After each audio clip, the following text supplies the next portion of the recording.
You are live. Hello. Shake hands. Hello. Jazz Hello. hands. Woo. Woo. I swear we're going. Oh, I got achy hands, actually.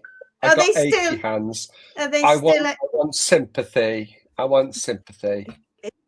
Yeah, I know I'm not going to get any off you. No. Do you remember, when you trim up, you see, it's because you have time off. That's what happens when you come back to France and you have a bit of time off now. When you do it, you're like, so you did Jules today, and how many horses did you do at Jules? Well, there's 16 there, but I didn't do them all. Yeah. Because some of them didn't need doing. But it was still a full-on day. Did you see I put a post up, and then she put a video up of me eating a chocolate donut. Did she get you that? I got caught. Did she get that for you? Yeah. Coffee and donuts we had this morning. Isn't it lovely? It's so lovely when your clients buy you such lovely treats, isn't it? It's so bad, but it's so nice. And Grace, there's a clip on my Facebook page that she put up of me trimming. I think it was Lucas, a grey horse, and I had the accompaniment of not only dogs but 3 goats, and they just wanted to be really close to me, and I was doing back legs, and it was almost that I couldn't have room to move, but they just wanted to be there. Bless them. That's so nice. And it is. Do you know what? Yeah, I love it too. Grace says she missed it. Why are your hands hurting? Oh, it's just that I saw 16 horses today, Grace. So gripping those big horses' feet and little horses' feet, because there's 4 and little the nippers and the too, knives and the rasping. And the nippers. Yes, it was a full-on day, but all good. Sandra's here. Hi, Sandra. Sandra's one of our HMB Pro students who lives in Czech. Hi, Sandra. Hi, Sandra. How's it in Czech, Sandra? What's the weather like? I always want to know what the weather's like. I want to know if somebody's having a better time or worse time than me. Anne Chopra from Stratford again. Hello. Hiya. Toya's here. Toya loves it more than Dom, Toya. I swear. I think you do, don't you? You love it more than Dom. Grace says, oh, wow. I'm waving to you. Oh, wow. I can just about manage 4. Time will come. Time will come. But I have to say, Grace, I am only here for a short amount of time.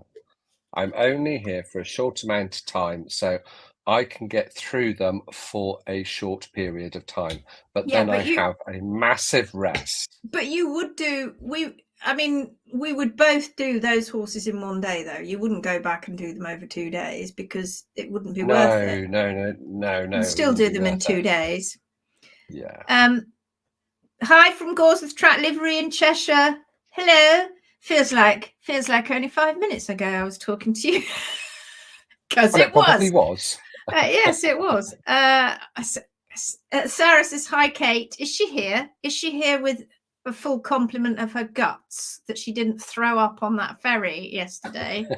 Going completely green. She sent me a message after the show going, she could feel herself slavering in her mouth, that, not nice slavering for food, but like ready to throw up. And she went to the toilet to throw up, and then nothing happened. And I said, I wouldn't have left the loo. I'd have been wrapped round it, going up and down.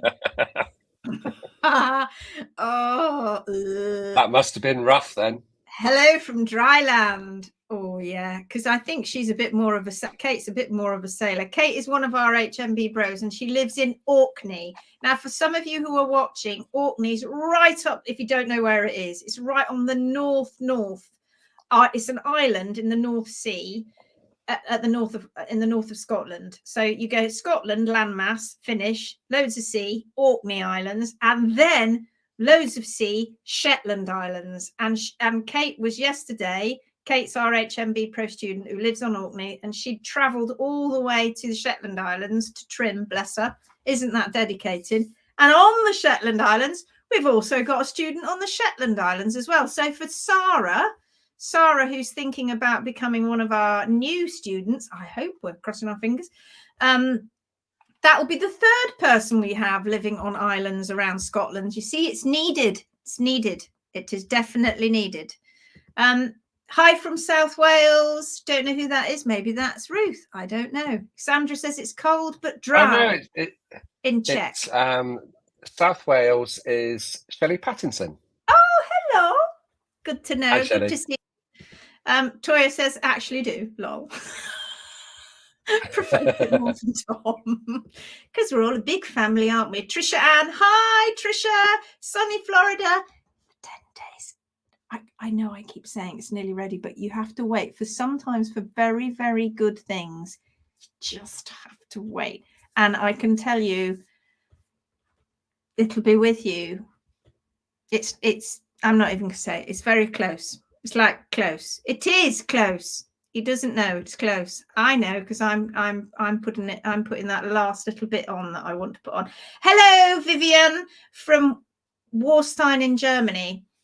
Do I say that with the Warstein? Is that how we would say that, Warstein? Yeah, she says she's on dry land. Ooh. Good job. Dawn, you've actually worked out how to do your avatar this time. Hello, Dawn. Good to see you. Good to see you. Sarah Lee says, oh dear, a Rocky North link, Kate. Our stabilizers are off on our boat. Not fun. Ooh. Ooh. That's the one thing that put me off living on a Scottish island. Yes, I'm hoping to join Kate on her upcoming course in Scotland. I think that upcoming course in Scotland is going to be, I think, is our course that Kate is trying to find a venue for.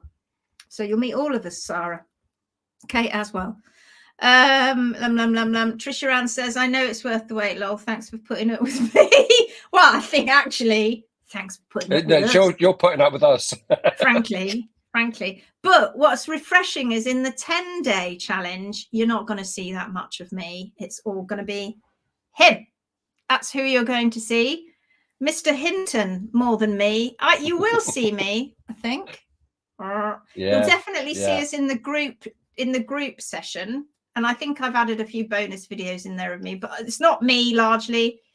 It's him doing all the tooly bit and trimmingy bit. Not to say that I can't. For my sins. I can't take all the limelight. I've got to let Gary have a go as well. I'm still trying. You do. I'm still trying to sort a venue for Glasgow. Oh yes. Well, keep going, Kate, because it will come this year to Scotland if we can get a decent venue. Pia says hi. Hi, Pia. Jolene says hello from Illinois, USA. Hello from Illinois, USA. It's great seeing you all coming along to listen to us blab on our live. Well, I realise that because this is very educational chit chat. Blab translation means just rabbit, which in translation means chat. Don't we have some funny sayings? We all have funny sayings, don't we? But rabbiting on and blabbing on is very British kind of thing, I think. Hello from Derbyshire. Hello. I don't know who that is. Is that one of our students? You have to come to Scotland. Yes. Well, we do normally. Hi, New Zealand. Is that Jenny? We do. It's Penny. Oh, it's Penny. Hi, Penny. Thanks for tuning in. Yes. Well, we do go to Scotland every year that we do our tour. It's just that this year we haven't. I'm afraid we got put off a little bit last year. Not because of the venue. It was very lovely.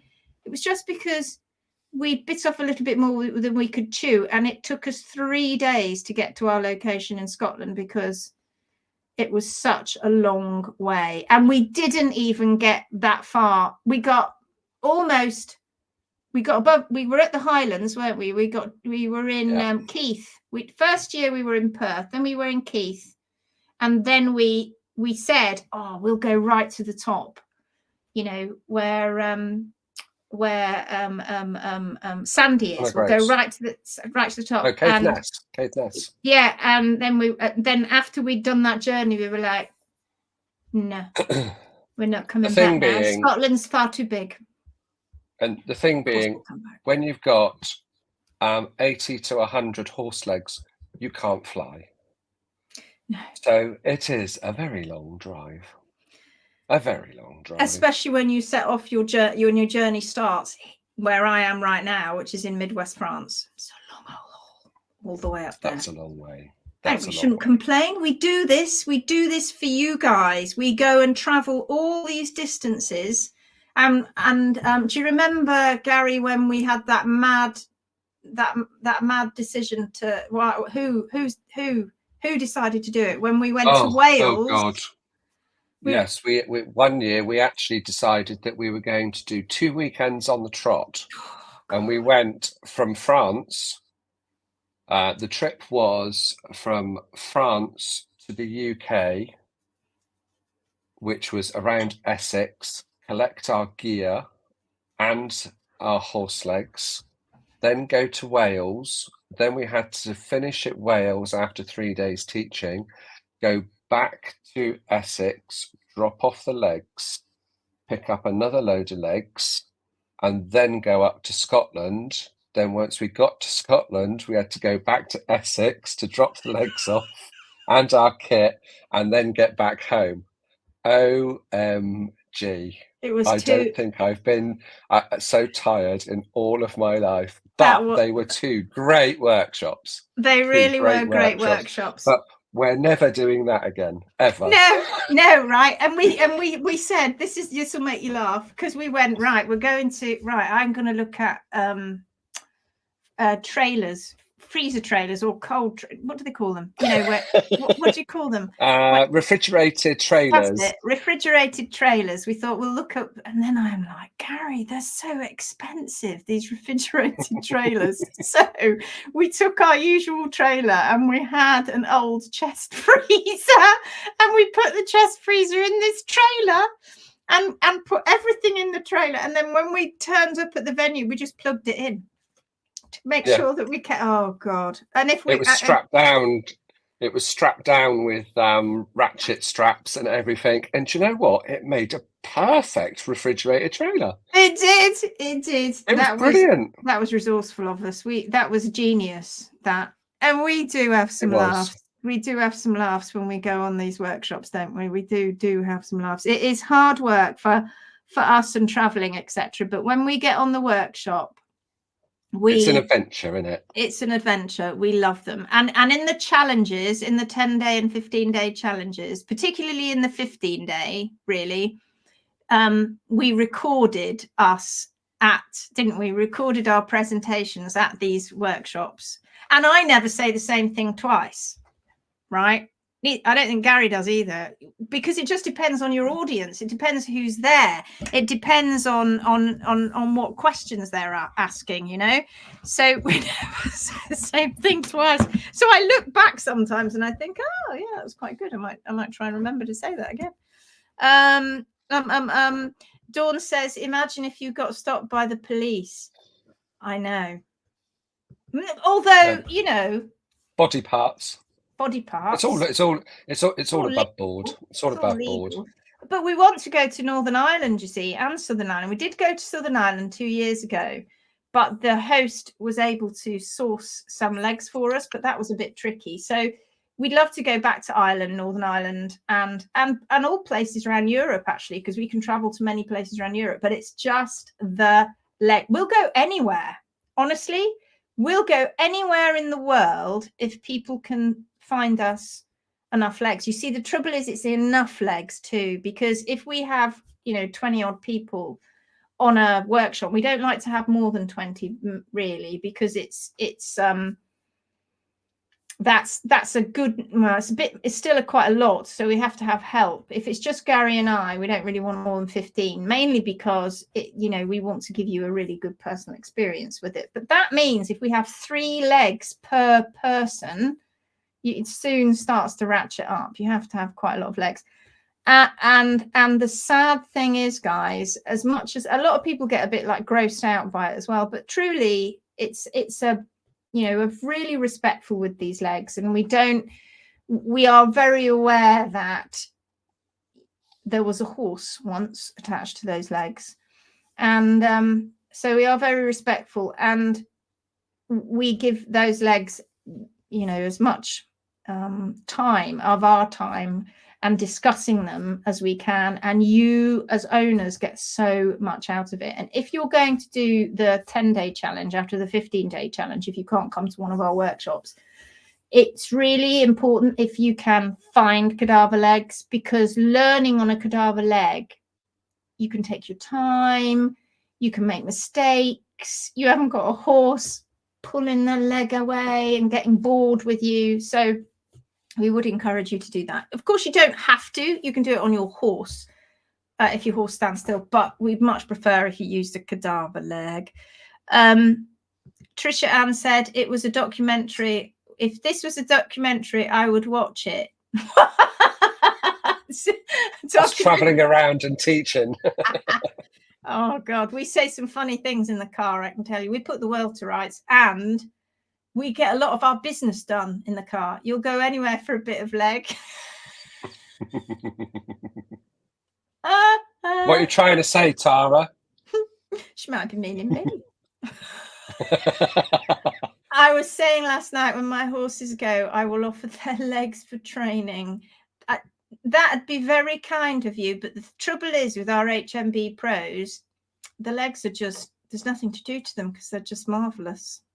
The feet are just too wonderful, because by the time you learn the recipe, the secret sauce to keeping horses sound, healthy and barefoot, their feet just become amazing. And we find that actually here, or our horses, when our horses eventually pass away, we often keep our legs, as hard as that is, and their feet, really, we don't need to do an awful lot to their feet. They're not that good to use for training because there's not a lot to do with them. And Chopra says, have you ever been invited to do a demonstration at a veterinary school? Well, you've got a 50-50 choice here of yes and no. Guess. No. Why? Well, because I got quite friendly with a vet who was actually a large animal vet. I was trimming I took his wife's horse barefoot.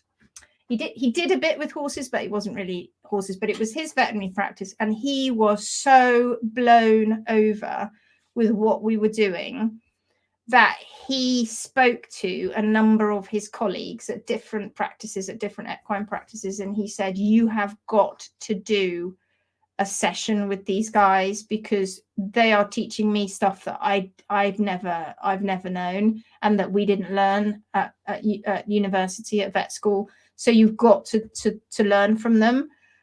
And none of them were interested, because they just thought we were tree huggers, and that it's barefoot. I mean, come on. I mean, really, sport horses, race horses, etc. They're not going to go barefoot. We're not interested in that. But they nah.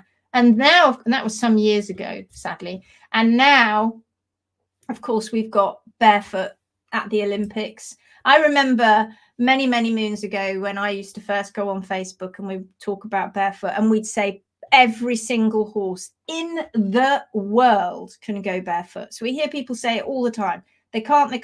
My horse can't. Your horse can. You must have a special lucky horse, and I've got not that.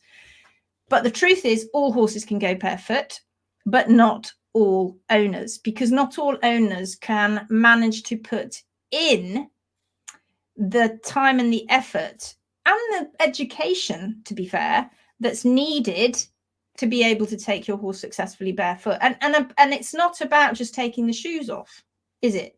It's about all the other stuff that goes with it. So now we've had the Tokyo Olympics. All those years ago, they used to rib us and go, ha, ha, ha, it's just a fad. It's just a passing fad. You'll never be able to manage. When we've got horses winning at the Olympics barefoot, then we'll sit up and take notice. Well, we now have horses winning at the Olympics barefoot, but they're still not really sitting up and taking notice. Well, some are in the show jumping world, but it's the very rusty cogs of the equine traditional world grind. There's not enough WD-40 to spray on them. They grind that slowly. I'm sorry, but they do. It's a bit sad. Hi, Laura. Oh, it's nice to see that you've managed to join us whilst haying and poo picking. I think a lot of people actually read that wrong. Oh. I think it might have.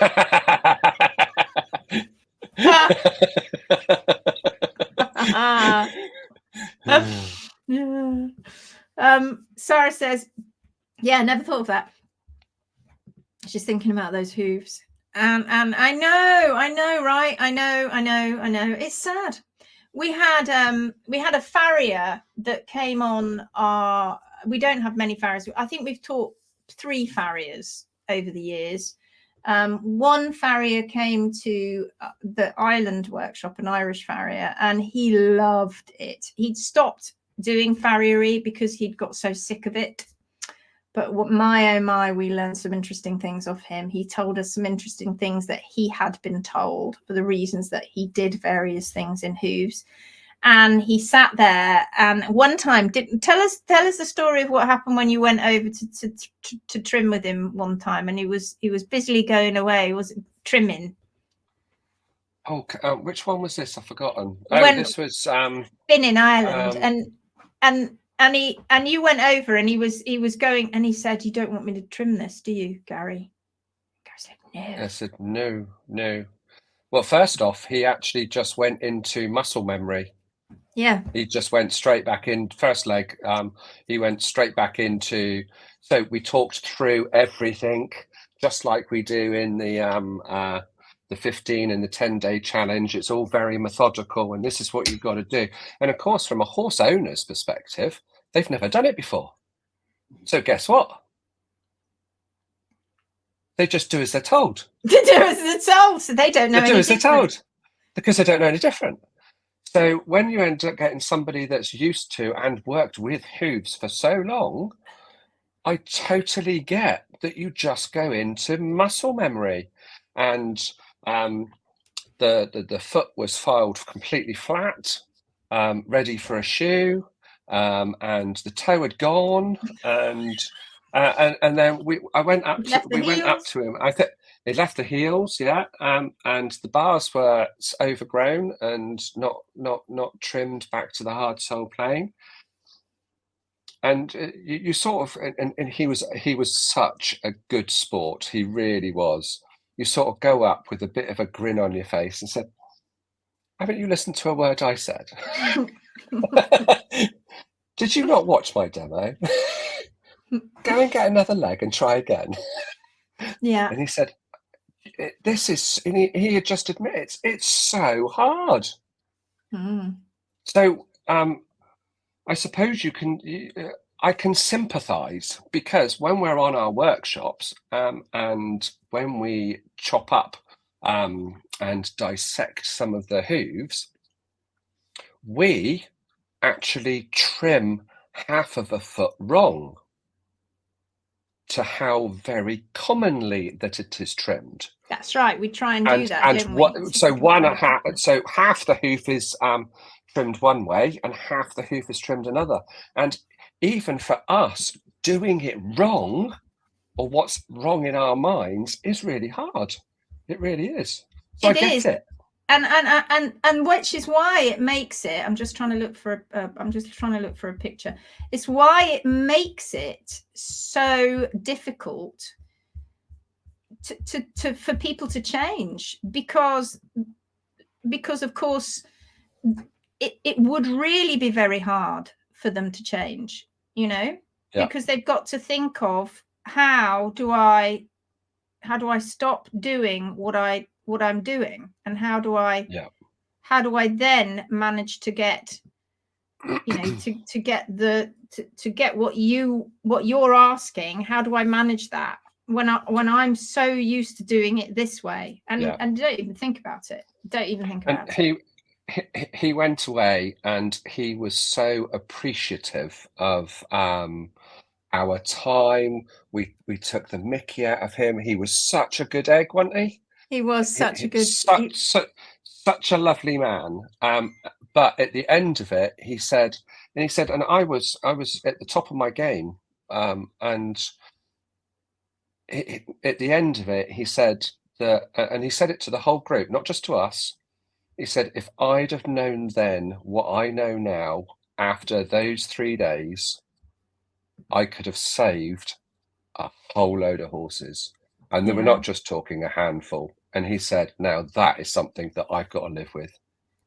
Do you remember when he... It's very humbling, isn't it? Very humbling. It is very humbling. Do you remember when he talked about that he used to resect horses' hooves? Yeah. Do you remember that? And he said what he was taught. He was taught that resecting, incidentally, is when you are... Oh, hang on a minute. I'm just going to bring this one up. I think you're going to like... Oh, no, not that one. Let me just...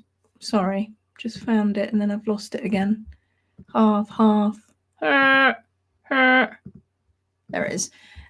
He said, so resecting, if you don't know what resection is where they remove an entire portion of the hoof wall at the front of the hoof. And they do this because they're trying to fix the laminitis. It's so out of the ballpark. I cannot tell you how wrong it is. And he said that they were taught that if you resect a horse's hoof, it will help. So imagine here's the front of your hoof. This is the dorsal wall coming down, and they think P3 has been pulled through the capsule, right, by the deep digital flexor tendon because it's lost its connection. And he was told that if you remove the hoof wall, that will allow P3 to ping back into place. And Gary and I were like, oh, okay. And then when we explained it to him, he was, oh, yeah, I always did wonder about that. And that's not right, is it? Have a look at this. Let me show you this. You might like this. Share screen. Window, boom. Can you see that? Yep. Do you like that? So this is an example of a half and half. That is a very extreme example of a half and half because this foot is very, very, very overgrown, and it had this shoe put on. It was a massive foot and it had this shoe put on, and it had just been allowed to grow and grow without any hoof care, and it obviously didn't lose its shoe. So it's an extreme example, but it's still a good example of the difference between a natural trim and a trim taking a very, very overgrown hoof, and in this case a short hoof, and a natural trim. So you can see here that this trim has been trimmed to the hard sole plane, that it's not been scalped out or anything, but it got rid of all of this crumbly sole. All of this is gone. This is the length of the natural bar, which comes about 1/3 to 1/2 of the way down the frog, right? That's it. This here is actually the folded over bar that's overgrown. This is what happens when bar overgrows, and sometimes it'll even come all the way up round here. Now look where the back of this heel is. Let's see if I can use my yeah. So there we've got the heel. Can you see that? Right? Now that, straighten that up, is where his heel should be. But his heel is here, right across almost the middle of his foot, because that's the way it's gone. And that is the length, because that's how heels grow. They grow under, and that is what you call an underrun foot, right? Because the hoof capsule has been growing. Color, can I put that? I'll put that in yellow. Sorry, the hoof capsule, the heel, because of the way the horn tubules grow that way. And that is what an underrun heel is. So just by this poor horse walking around in this way, and remember his bony column doesn't migrate forward like the rest of the foot. The bony column is where it needs to be. So this puts incredible strain and stresses on what's going on inside. And this is how much it was taken back when you trim naturally to the hard sole plane. You can see this beautiful, I mean, this poor horse, right? There he is with a nasty looking foot like this. And this is his beautiful hoof underneath. He has some separation. He's got a little bit of laminitis going on. It's not crazy, but he's got some. But look at that beautiful hoof wall. And look at that beautiful, that's the outer hoof wall, the pigmented one, the pigmented darker color. And then that bright white is the inner hoof wall. That's nature's horseshoe. This is the white line, this creamy golden line. And that's a little bit stretched. But what a beautiful foot underneath. And this is what he had on the other side. It's crazy, right? Yeah, absolutely crazy. What somebody said. Yeah, I'll go back and have a look at the comments in a minute. But yeah, there you go. Now we see shoes put on horses, obviously not like this, but definitely without their heels being back at the hard sole plane. It rarely happens that heels are where they should be. And certainly the walls are not down to the hard sole plane either, because obviously if they did that, then because all feet have a natural arch in them, then what you'd end up having is the nails wouldn't fit. Do you want to talk about that a minute while I just find a picture of a foot? There was a post that was put up earlier today. I can't remember who it was from. And the lady was saying that how do I help a horse that's got very flat feet? And that sort of coincides with what you were saying. So, like Lindsay was saying, when you actually follow the hard sole plane in the quarters, you've got arches. Where's the camera? There it is. You've got arches in the quarter. So there is an arch. So you have your three pillars. So you've got the 2 points at the heel, and then there's a point at the toe. They get balanced, and once you trim to the hard sole plane, you've got an arch in the quarter, just like this picture. Well done, Linz. So this was a shod foot. So this is a cadaver foot on one of our workshops. So this is when we actually have our students take the shoes off. Sorry, I just put it back. I don't know what I did then. Like an idiot. Hang on. I was doing so well. I made that so slick. There you go. Thank you. Sorry. So we have our students take a shoe off, follow the guidelines that we teach them. And this is usually on the second day. So they've done a couple of feet already. And they take the shoe off, and it's all measured and all of that kind of stuff. So we can actually look at some of the measurements afterwards and everything.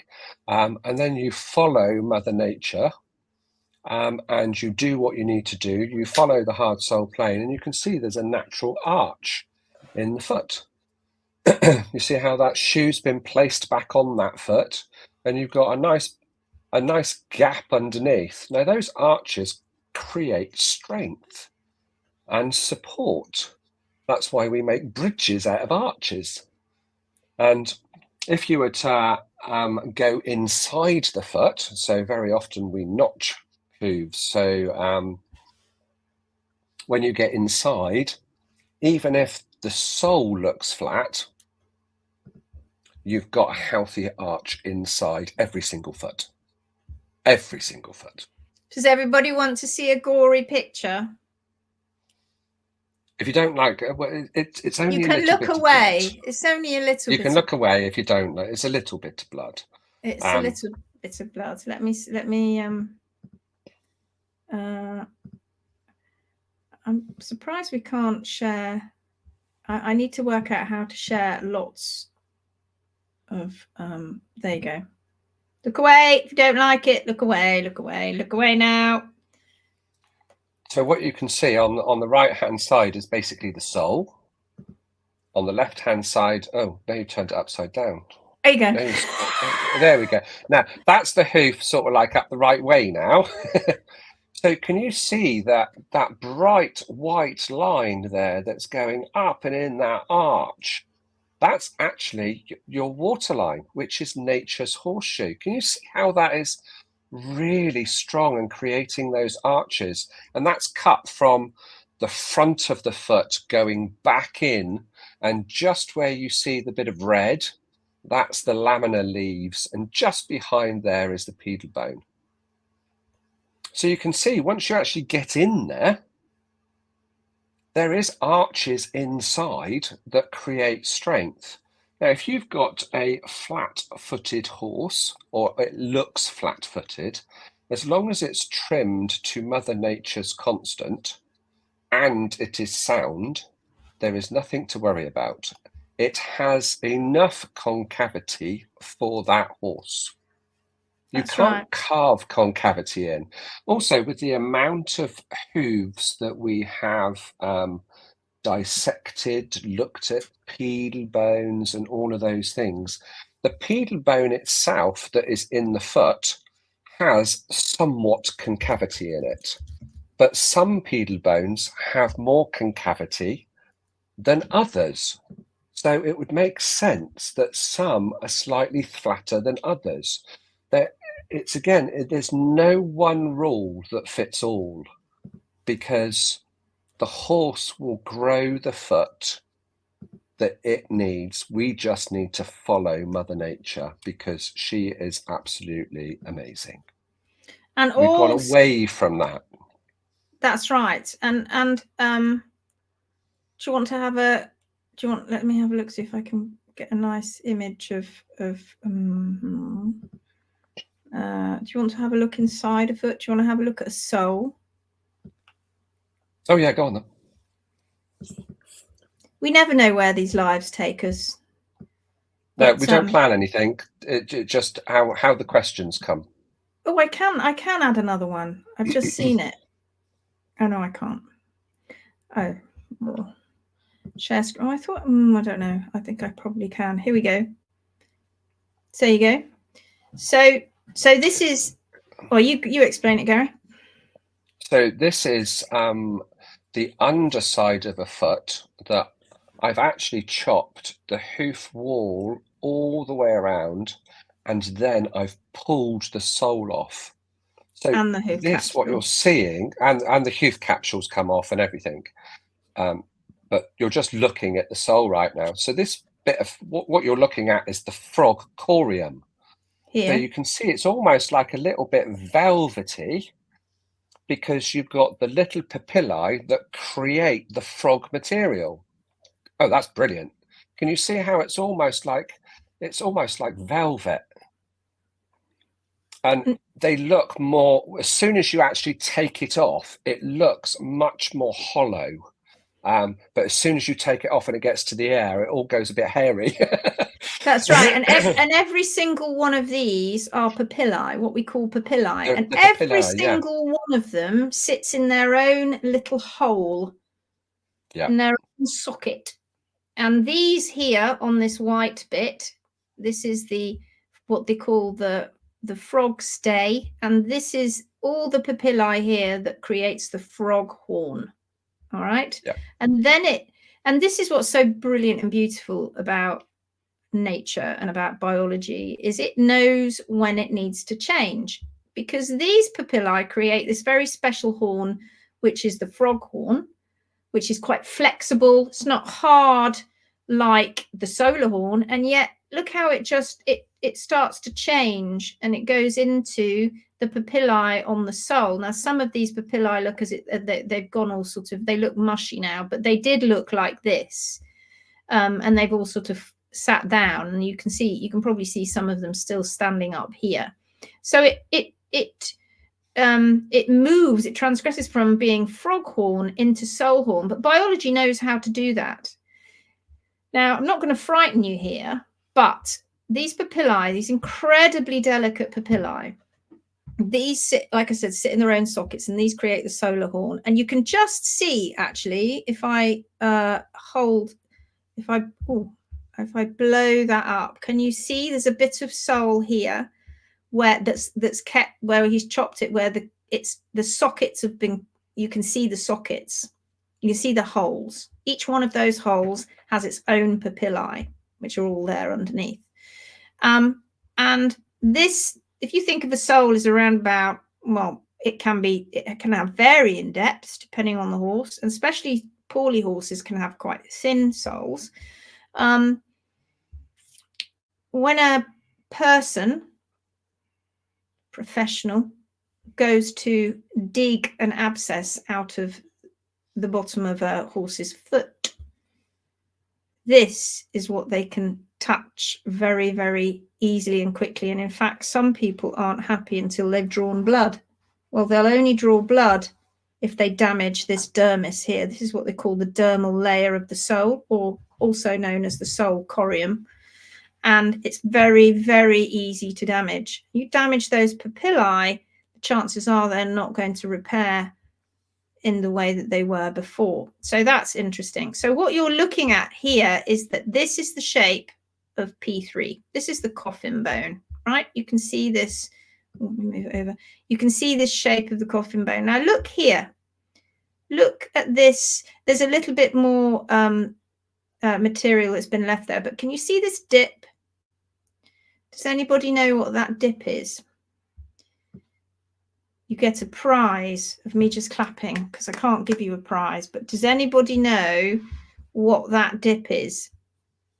I don't know whether everybody's listening or whether they've just just got to sleep, or if they're interested or not. But do you know what the dip is? I think I've got a lag, so I don't know when everybody's posting it. Osteonecrosis?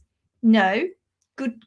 I love that you know that word. Yes, you know the word. Is it? Let's just put them as osteonecrosis. That's how you spell it. Is it from a toe clip? No. But good question. Toe clip from show? No. Cream? No. I've deliberately not put one up because it was right. Osteonecrosis? No. Toe clip? No. And then 2 people. Crack? No. 3 people now. Ooh, 3 people have got it. 3 people have got it. Vivian says Crenna. Facebook user says Crenna. I don't know who that is. Who's that, Gary? And Natalie Day says Crenna. So what is a Crenna? I think the other one was Melanie. Melanie. So where's my picture gone so I can draw on it? So some P3s, some coffin bones, some pedal bones have very distinct dips in the front of their pedal bone, and that's called a crenna. Now, this is evolved with the horse. Some have them, some have very, very definite ones, and some don't have them at all. But they are born, well, they do develop, they are born with them, and it is their shape of their P3, and it is something that they pass on, right? Was it something that Mother Nature intended? Don't know. Was it because she was planning on splitting this into 2? Because it definitely was only 1 digit, and of course with 2-hooved or cows, etc., they do definitely have 2 digits, and you can see how very definite it's in the middle. So it's an interesting anomaly that you'll find at the front of some pedal bones. But the thing that becomes a bit of an issue, it's not an issue to the horse at all, right? That horse doesn't bother with it at all. But if you have got the ordinary tight white line going around here, not a problem at all. But if you have a stretched white line in any way whatsoever, the amount of space here starts to get is incrementally gets larger compared to these areas here. And that becomes a problem because that can get infected very easily. And we've all seen horses with toe cracks that are just an absolute hag to heal. And that's one of the reasons, because it naturally will fill itself in. But if you have got any amount of stretch there, that area can get infected quite quickly. And the other thing to say is that if you use toe clips, like so many of you said, you can weaken that area, which already has a propensity to possibly be weakened, and you just make that whole thing worse. So that's something that very few people ever talk about. So well done, those that said it was a crene, and well done also for everybody else for having a go, because it was all good guesses. Now let's continue talking about this thing as we've got it here, Gary. What are these, Gary? Oh, that's the laminae leaves for the bars. Yes. Now, why so has the bar's got a laminae? Yeah. Right, yes. Why are there laminae leaves in the bars? Oh my goodness. Okay, there's another question to the floor. Why have the bars got lamina leaves? Right, this is dermal lamina, and look at that lamina. It goes all the way around that back of the heel there, and it goes all the way around the front of the hoof, which you can't see at the moment. But why has this got lamina leaves? Answers on a postcard, please. Why are there? That's somebody's come in there and said because bar is part of the hoof wall. What does everybody else think? That's Heather. That's Heather. HMB pros, you're not allowed to join in. That's cheating. You cannot join in if you're an HMB pro. It's not allowed, right? That don't you dare. Bars are wall. Okay, so that's 2 people. We're what does everybody else think? Why has the bar got lamina? Why has the bar got lamina? What have we got? Have we got anybody else coming in? Normal. Yes, it's normal. You're okay. It is totally normal. 100% normal. Ah, well, we're not divided on this one. Look at this. Hoof wall. Dawn says bar is part of the waterline. You're yes. It's yes. Lamina is where hard wall is attached. Okay, so you pretty much got it on that one. You're not as divided on that one. Very well done. That is correct. It is because it is actually hoof wall. And next time you go and look at your horse's feet, and you might see rings in them, right? You'll see rings will come around here too. The rings go all the way around. If you have a ring, you'll have rings on the bar as well. Now, it's important to understand that they are hoof wall, and look how beautiful they are. Look how they get, it graduates down. Isn't that incredible? And then again, like I said before, how it changes, the tissue changes into papillae, into the solar corium. It's so damn clever. And we think we know it all as humans. We haven't got a clue. Let me tell you that, not a clue. I think this bit here is just a bit of dirt. But so it's hoof wall. Why is that important? Well, it's important because you can see where it ends at the solar surface.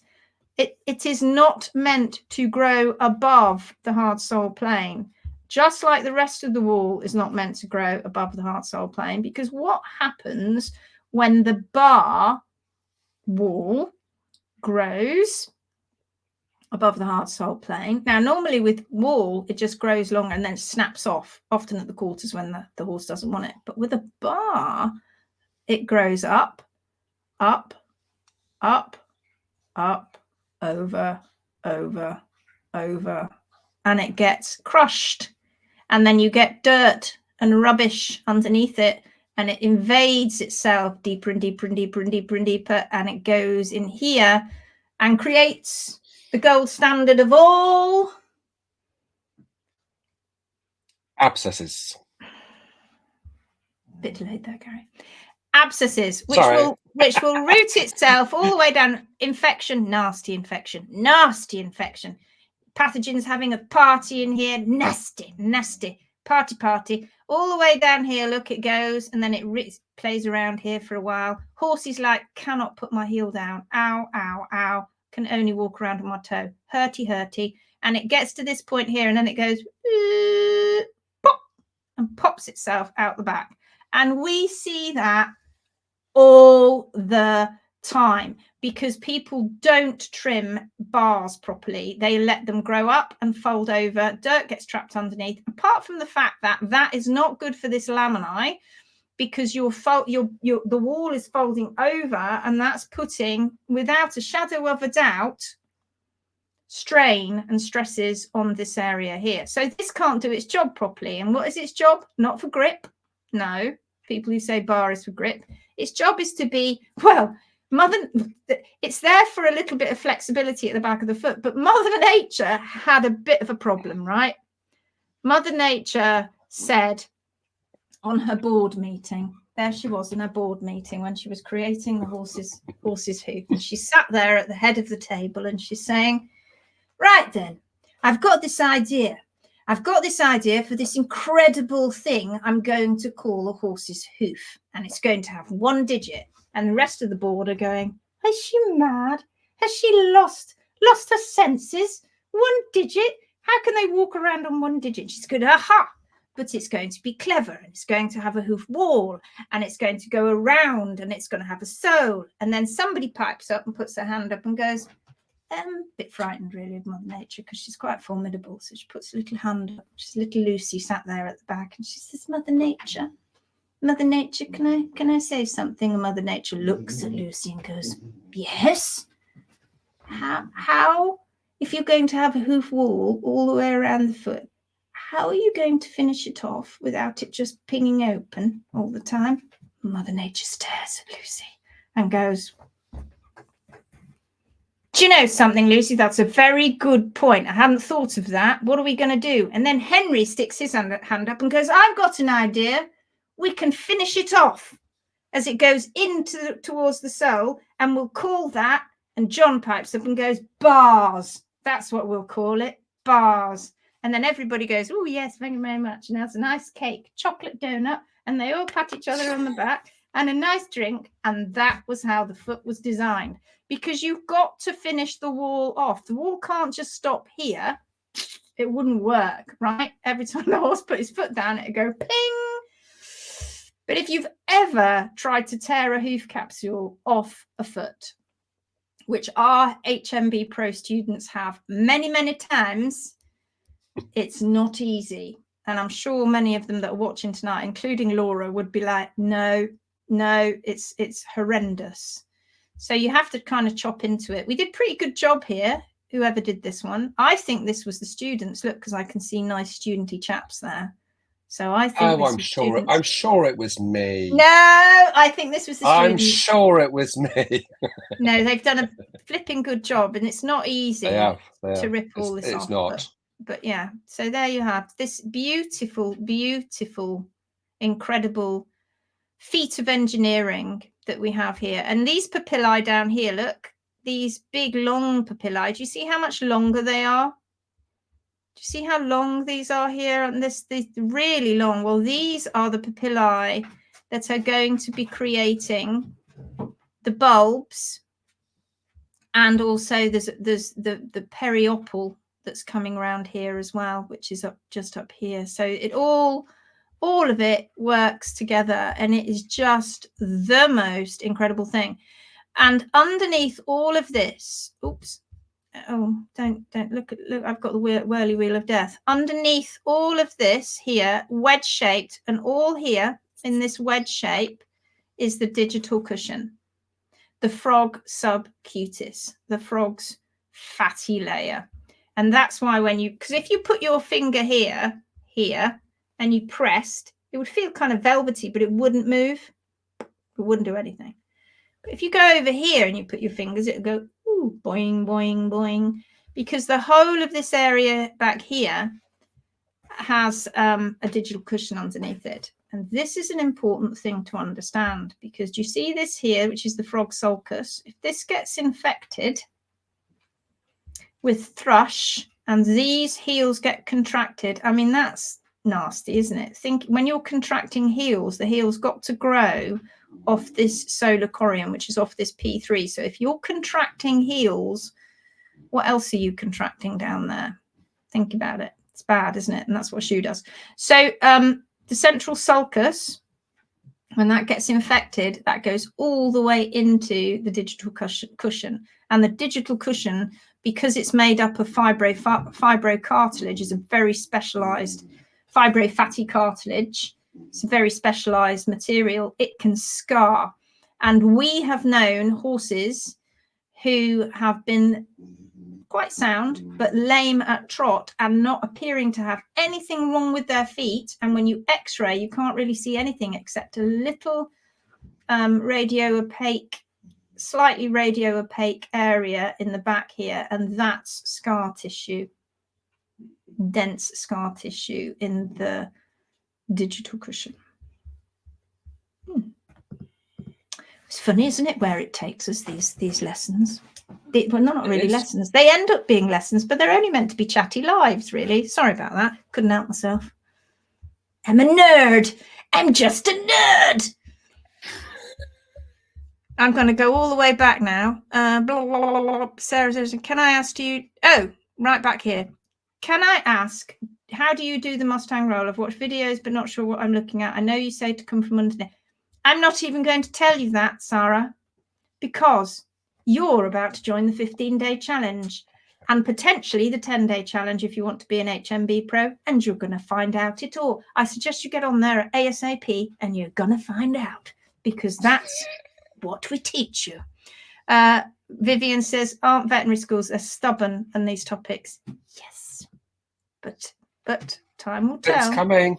It's coming. It's coming. Watch this space, guys. And you guys, Phoenix Warriors, Hoof Heroes, are going to make a big difference to that, because you're going to be like, no, you're not doing that to my horse's foot. Sorry, why? Because I know more than you do. How dare you? I do. You were in my pocket on loudspeaker, but when you said gory, I had to take out the leg. You've seen enough gory, you have. Love the common sense simplicity with Lindsay and Gary. Trying to say we're simple. It's charming. Rude. That's what that is. I know what you're saying. Do you know who that was? Who? Do you know who that was? Charlotte Scott. Oh, Charlotte. Hi, Charlotte. I just wish, I wish I could give you a big hug and we could eat cake with Jenny. Those were the good old days, weren't they? I still remember that cake that Jenny made for me that had a speeding. It was like a big thingy, wasn't it? It was a speed thing, and I had a speeding fine, and Jenny used to work for the speeding unit, and she's I can say this, but it was a bit naughty at the time, and I got caught speeding. And Jenny, one of Jenny's jobs, Jenny was the lady who had her livery at Charlotte's, and once she won clients, and one of Jenny's jobs was to sort out the speeding tickets. And there she is, la la blah blah, and oh, Lindsay Setchell. I'll put that under my hat, and I'm not going to tell her. And the day I turned up to trim their horses, she'd made me a cake with the speed limit thingy on it. And I'm like, oh. She went, naughty, naughty. You've been speeding. And I went, oh, it's very funny. We did have a laugh. We did have a laugh, didn't we, Charlotte? Those were the days. We did guffaw. Random question as I just popped on, or if you have videos on it, let me know. Wondering about the deep digital flexor tendon, the DDFT. Is there a risk to a horse with high heels to trim down to the HSB and stretch a supposedly tight DDFT, or will just adapt as you need appropriate heel loading? I love these questions. So again, we have an interesting situation in the equine world. People are told and taught that they must not take a heel down too quickly because of strain to the DDFT. So think of it the other way around. Think of what's happening to the DDFT with a very long underrun heel. what's happening to the DDFT in that situation and its angle of insertion, because P3 is now usually at the wrong angle, right? It's rotated, not because the DDFT pulled it, but because the high heels are causing it, right? Well, when that hoof is like that, the back of the foot is squashed together, like all the digital cushion, all the soft tissues, ligaments in there, they're all squished together, and that puts pressure on the DDFT. So when you take the DDFT down and you do it in one foul swoop, and we do, the horse is like, oh, a bit like you're coming out of stilettos. This horse is like, oh, where's my heel gone?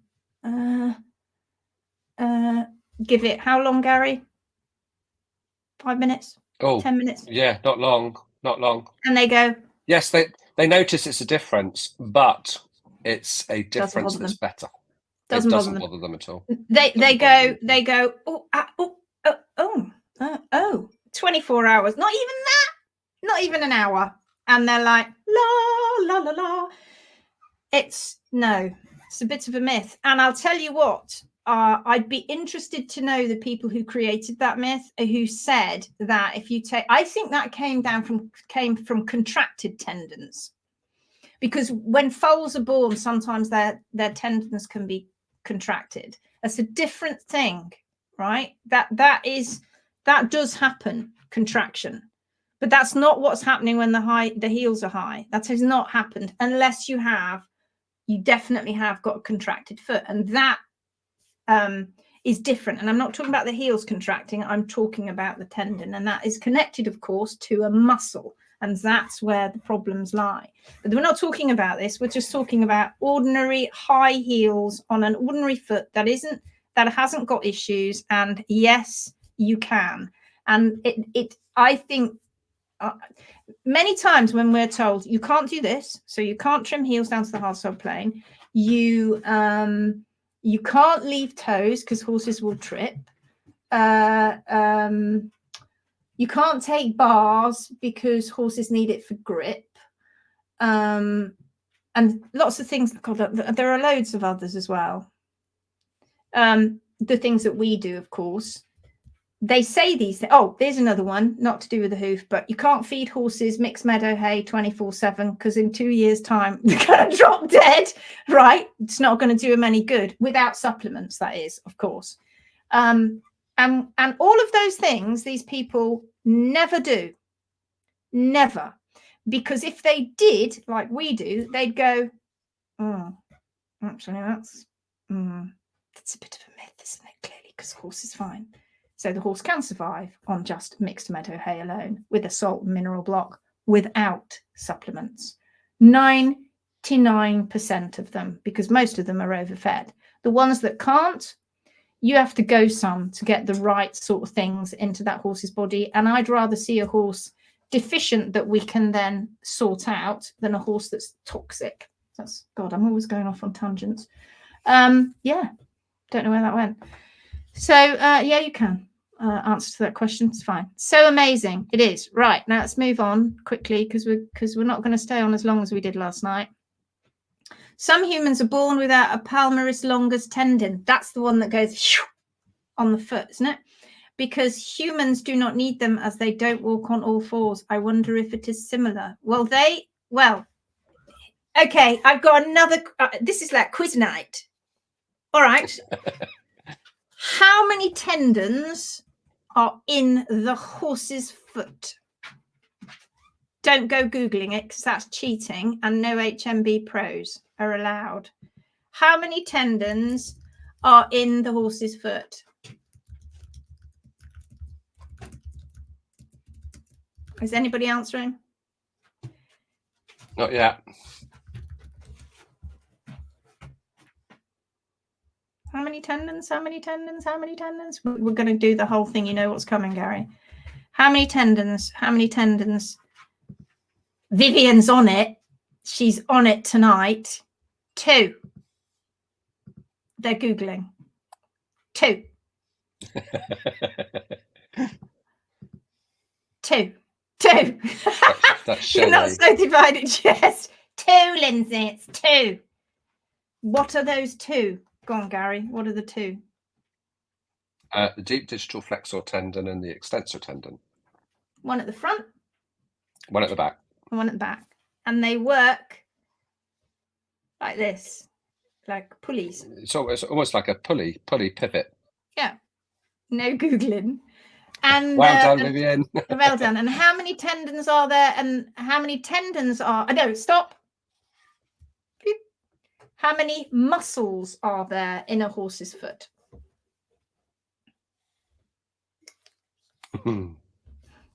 How many muscles are there in a horse's foot? How many muscles are there? This is like quiz night, isn't it?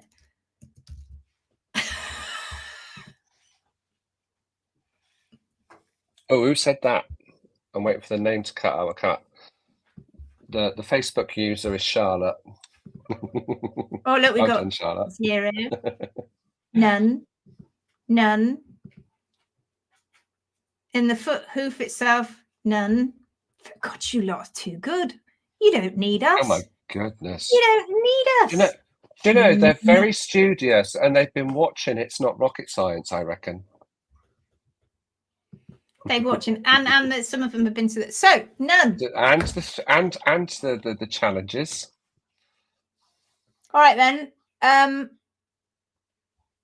How many ligaments are there? So we've established we've got no muscles. Why? There are no muscles below the... Go on, Gary. Tell them. Oh, the knee or the hock. There's no muscle below the knee and the hock. Why? Because the foot got elongated, right? Yeah. And there's no muscle. That's just tendons, ligaments, blood vessels, lymph, connective tissue, blood. I've said blood vessels. All of that goes, nerves, but no muscles. So how many have we got? Yes, that's right. No muscles below the knee or the hock. So how many ligaments are there in the horse's foot? How many?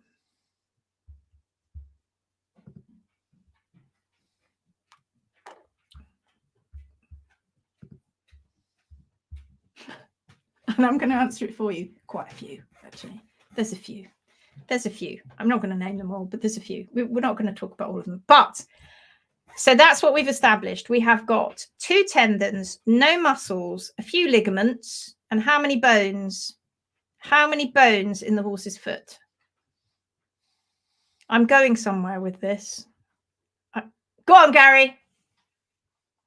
2.5. 2.5. Which one is the half? 2 and a bit. That's P2. P2. P2.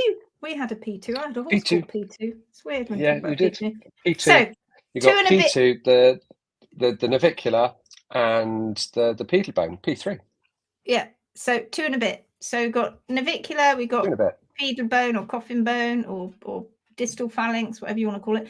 And then we've got the P2 or the short pastern or the middle pastern, right? So that's what we've got. That's it. 2.5 bones, a few ligaments, no muscles, and only 2 tendons. Right. Go on then. How many have we got in a human foot? Ooh. Go on, Gary. 26. 26 bones in the human foot, and over 100 ligaments and muscles and tendons, soft tissue. There's so much going on in the human foot compared to the horse's foot. And yet, right? Yet people still refer to the horse's foot and still compare it to, and the way the horse's foot moves, and compare it to the human one. Like, e.g., heel first landings. I tell you what, if they do heel first, they don't, and because of their anatomy. That looks rude. That looks upside down rude, Gary. That would be rude. Right, don't do that. We're live. I think we're going mad.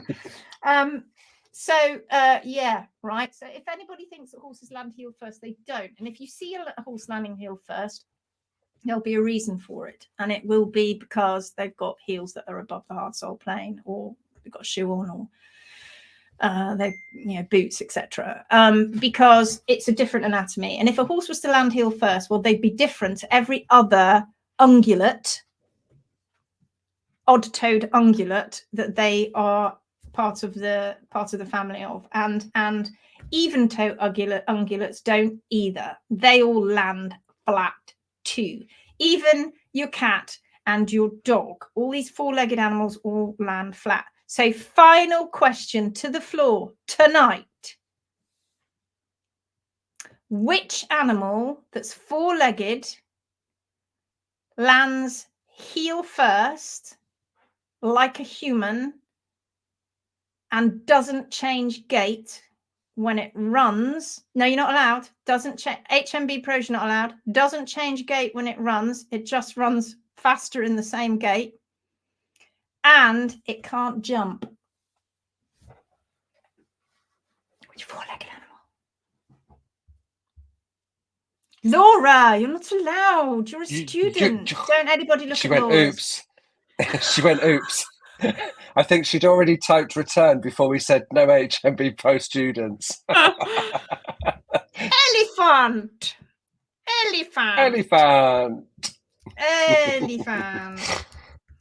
Elephant. I'm going to see if I can find something to show you why.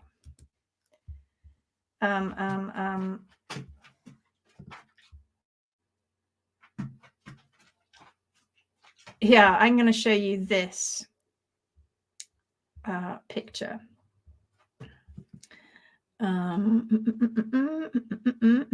Copy image. Let me just stick it up here. Hold on. Gary, chat, do something. Talk to them. Do you know, you said we weren't going to go on as long as yesterday. You've got 3 minutes just to match the time. Oh, God, that's terrible. Otherwise, we're going to go over. I know it's been lovely, isn't it? So look at this. You're going to love this. Okay. I'll make it big. Let me just where am I? I honestly, if you come to my lives, me and Gary, we can't help ourselves, or me mainly. There's so much I want to share with you. I just like sharing. Sharing's nice. This is my Canva, you can see here. See this?